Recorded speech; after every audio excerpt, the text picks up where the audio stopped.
Oke guys, di sini gue akan mencoba mereview film horor terbaru. Buat Mimin pribadi, jujur ini adalah salah satu film horor indie terbaik. Film ini mampu membuat kita yang menontonnya merasakan atmosfer kengerian yang terasa begitu nyata. Bagi kalian yang hidup di pedesaan atau di suatu daerah terpencil, mungkin cerita dalam film ini akan relate di kehidupan nyata.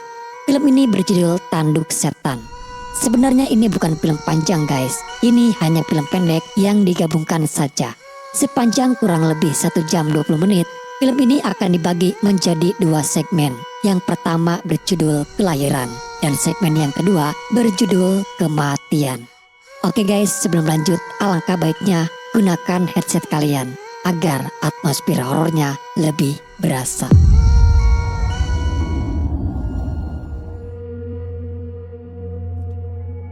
Sesungguhnya matahari terbit di antara 2 tanduk setan dan tenggelam di antara 2 tanduk setan pula. Hadis riwayat Abu Daud dan Muslim.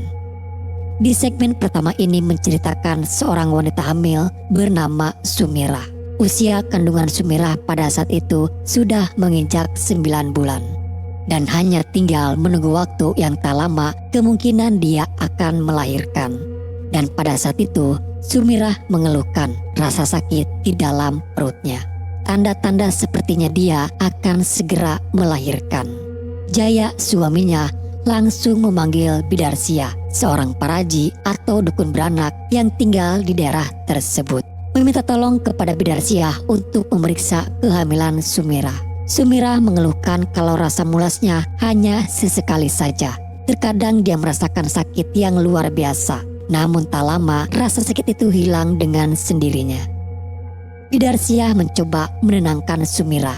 Itu hal biasa bagi wanita yang baru pertama kali merasakan kehamilan. Agar tidak terlalu sempit, Sumirah pun lalu dipindahkan ke ruangan tengah. Di rumah itu mereka tinggal bertiga. Suaminya Jaya, Sumirah, dan ibu mertua Sumirah yaitu Ibu Yati. Sebuah rumah yang terbilang rumah sangat sederhana sekali. Jaya yang hanya seorang pekerja buruh pabrik. Terkadang gajinya hanya pas-pasan untuk sekedar makan sehari-hari. Jadi persiapan untuk Sumirah melakukan persalinan hanya ala kadarnya saja. Setelah menyiapkan segala sesuatunya, Bidarsia pun lalu mencoba untuk melakukan persalinan. Namun anehnya dari sore hari sampai datangnya subuh, bayi yang ada dalam kandungan Sumirah tak kunjung bisa keluar. Seperti ada yang menahan bayi itu di dalam rahim Sumirah. Cukup membuat Bidarsia sendiri yang biasa menangani orang lahiran merasa terheran. Karena baru kali ini dia menemukan kasus seperti Sumirah. Masih berpikiran positif, mungkin ini memang butuh kesabaran lebih agar bayinya lebih mudah untuk bisa dikeluarkan. Namun hal tak biasa terjadi. Pada saat itu Sumirah mendengar ada suara burung gagak dari luar. Dan anehnya di sini hanya Sumirah saja yang bisa mendengar suara burung gagak tersebut. Sampai pada pagi hari Bidarsia terus berusaha mengeluarkan bayinya. Sudah berbagai upaya dilakukan, dijampi-jampi namun tidak berhasil juga. Dan lagi-lagi burung gagak itu terdengar kembali oleh Sumirah. Sumirah sempat bertanya apakah Bidarsia juga mendengar suara burung gagak itu.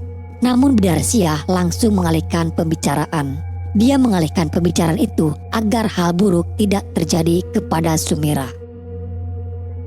Di dapur saat Bidarsia mengambil air untuk Sumirah, ternyata Bidarsia sendiri memang mendengar suara burung gagak tersebut. Suara burung gagak itu adalah suatu pertanda bahwa hal buruk akan terjadi.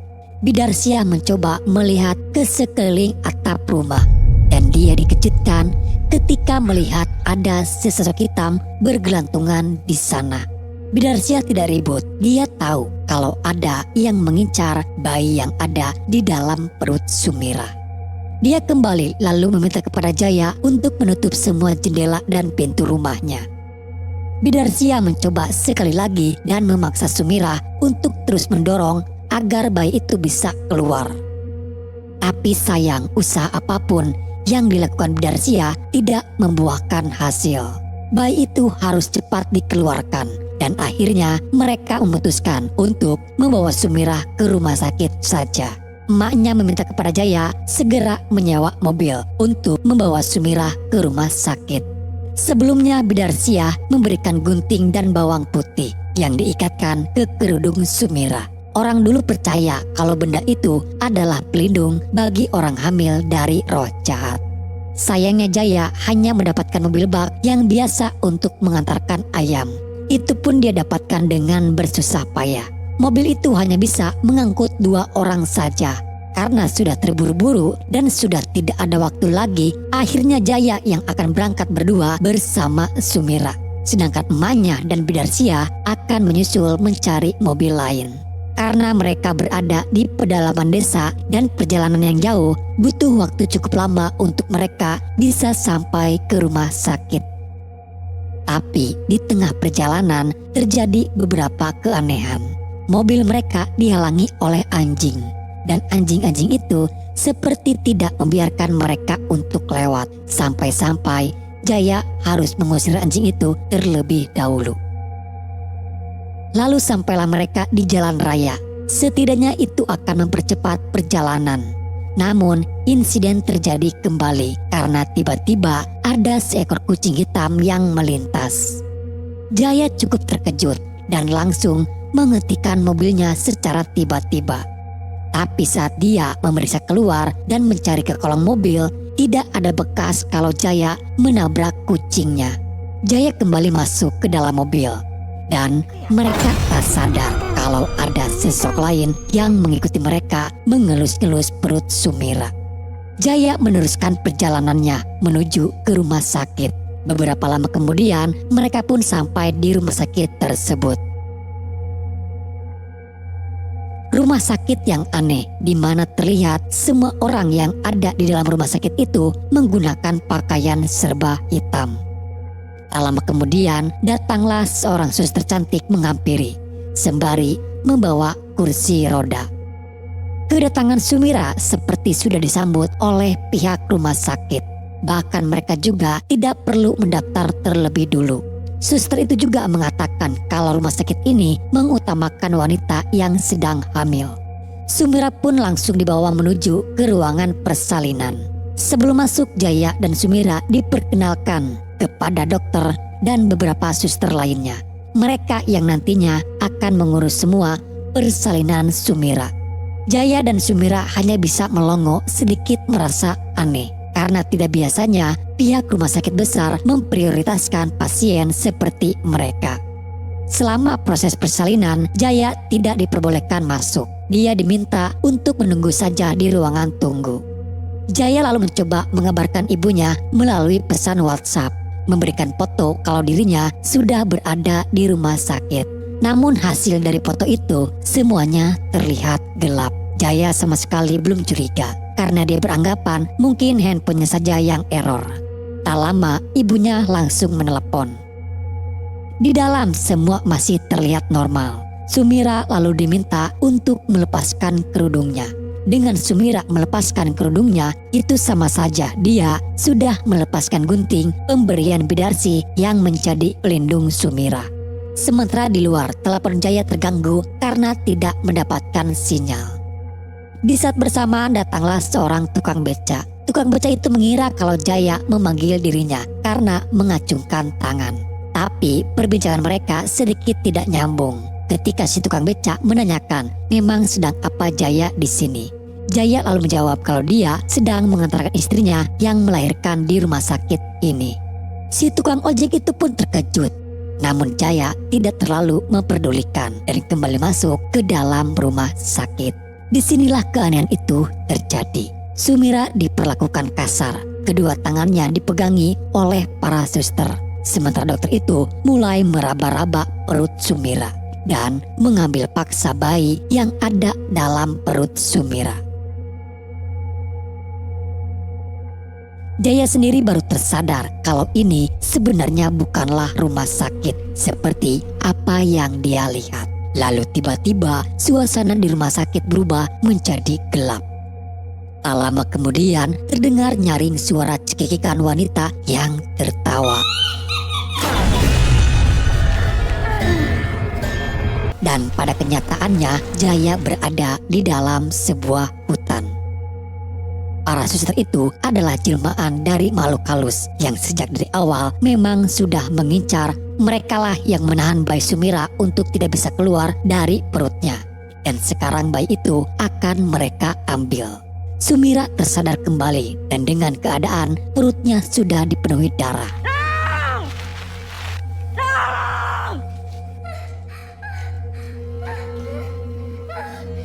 Jaya terus mencari keberadaan Sumira di dalam hutan itu. Dan akhirnya dia pun menemukan Sumira di sana.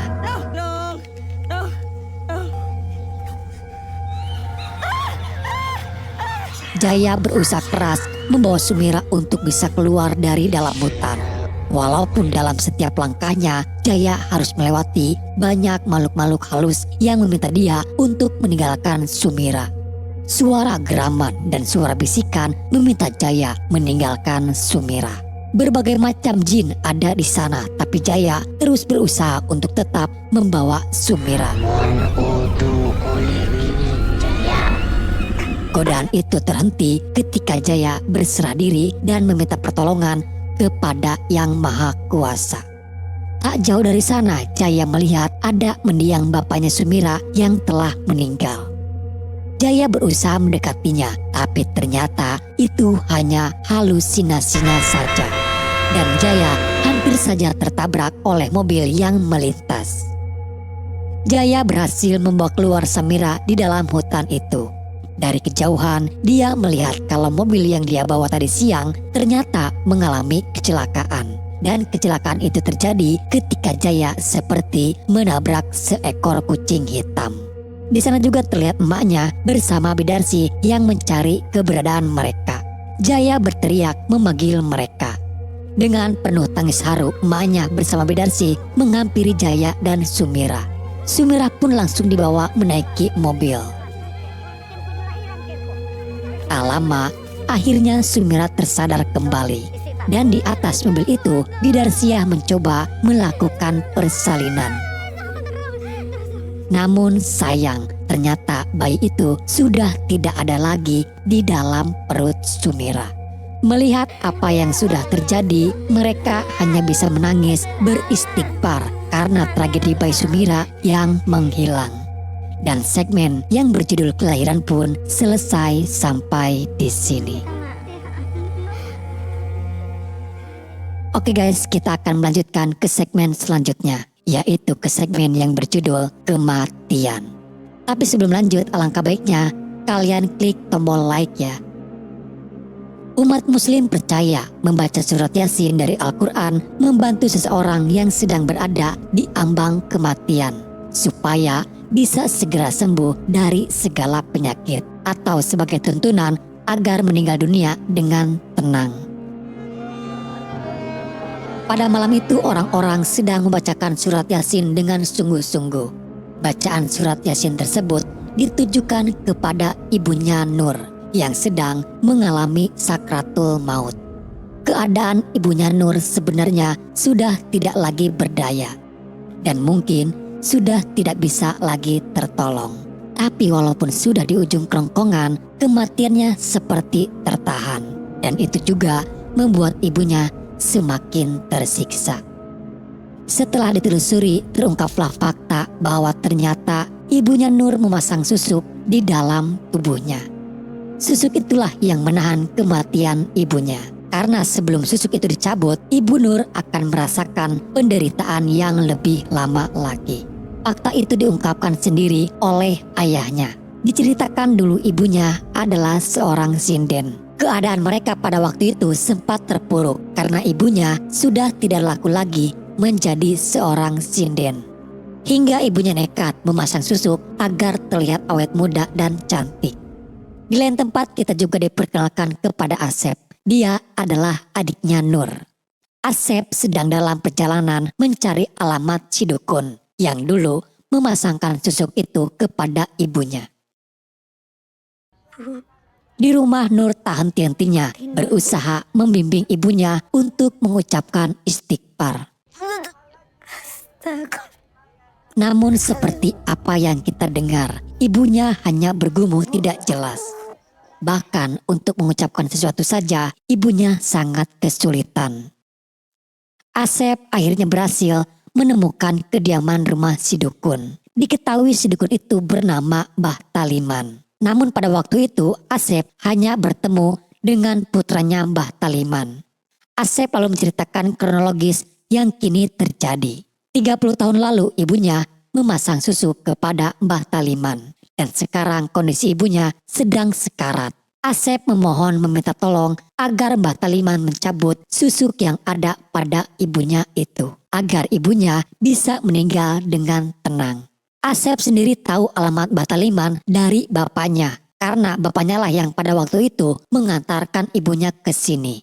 Namun sayang 1000 kali sayang kalau ternyata Mbah Taliman sendiri sudah meninggal dunia. Tentu saja kabar tersebut membuat Asep sangat terkejut. Dia memikirkan bagaimana nasib ibunya sekarang. Asep sangat memohon kepada Pak Kosim, mungkin saja dia bisa membantu. Pak Kosim tidak bisa menjamin akan bisa mencabut susuk itu. Tapi dia bersedia dan akan berusaha membantu. Pencabutan susuk pun dilakukan dari jarak jauh. Dengan ritual yang dilakukan oleh Pak Kosim, reaksi dari ritual pencabutan susuk tersebut langsung terasa oleh ibunya di rumah. Ibunya mengeram kesakitan dan itu membuat Nur ketakutan. Lalu tiba-tiba ibunya kerasukan. Dia tertawa cekikikan sambil melihat ke arah Nur. Sementara para tetangganya tak henti-hentinya terus membacakan Yasin untuk ibunya Nur. Dengan kemampuan yang dia bisa, Pak Kosim berusaha menarik susuk itu. Tapi kesaktian yang dimiliki Pak Kosim terlalu lemah. Dia tidak sanggup untuk menarik susuk tersebut. Nur mendapat telepon dari Asep, memberitahukan kalau susuk itu sudah tidak bisa lagi dicabut. Padahal hanya itu satu-satunya harapan mereka untuk bisa menyelamatkan ibunya. Nur yang tidak ingin penderitaan ibunya terus berlarut dengan sangat terpaksa. Nur memilih mengambil jalan pintas, yaitu dengan menyumbangkan bantal tersebut. Hingga berakhir ibunya pun wafat. Benar-benar hal yang tak pernah diduga Nur bisa senekat itu. Pak Kosim sempat meminta maaf karena dia tidak kuat melawan kekuatan dari susuk itu. Karena memang yang bisa menarik susuk tersebut hanyalah Mbah Talim. Tapi Asep mengatakan tidak apa-apa karena kini semuanya sudah selesai. Pak Kosim menjadi curiga dari perkataan Asep yang mengatakan kalau semuanya sudah beres. Dan dugaan Pak Kosim tidak salah kalau ternyata mereka malah mewafatkan ibunya. Pak Kosim merasa terheran kepada ayah mereka dan seharusnya ayahnya tahu kalau mereka mewafatkan ibunya, susuk itu akan berpindah ke tubuh orang yang melakukannya. Nur yang berada di belakang membasuh muka. Dia baru menyadari kalau susuk itu kini berpindah ke tubuhnya sendiri. Terlihat di belakang juga ada sesosok jelmaan yang menyerupai ibunya yang sedang menyanyikan lagu sinden. Nur kembali masuk, meminta kepada mereka yang mengaji untuk berhenti karena ibunya kini sudah wafat. Tapi kutukan dari susuk itu belum berakhir dan kini dilanjutkan oleh Nur sendiri. Lalu di sini film pun selesai. Oke guys, jadi itulah alur cerita filmnya. Cerita dalam film ini bisa dikatakan terinspirasi dari berbagai kisah yang mungkin terjadi di sekitaran kita. Pentingnya ilmu agama sebagai pedoman hidup akan sangat membantu di saat kita dalam kondisi sedang lemah iman. Banyak berdoa dan selalu berbanyak istighfar. Dan semoga saja apa yang disampaikan bisa menghibur dan menemani luang waktu kalian.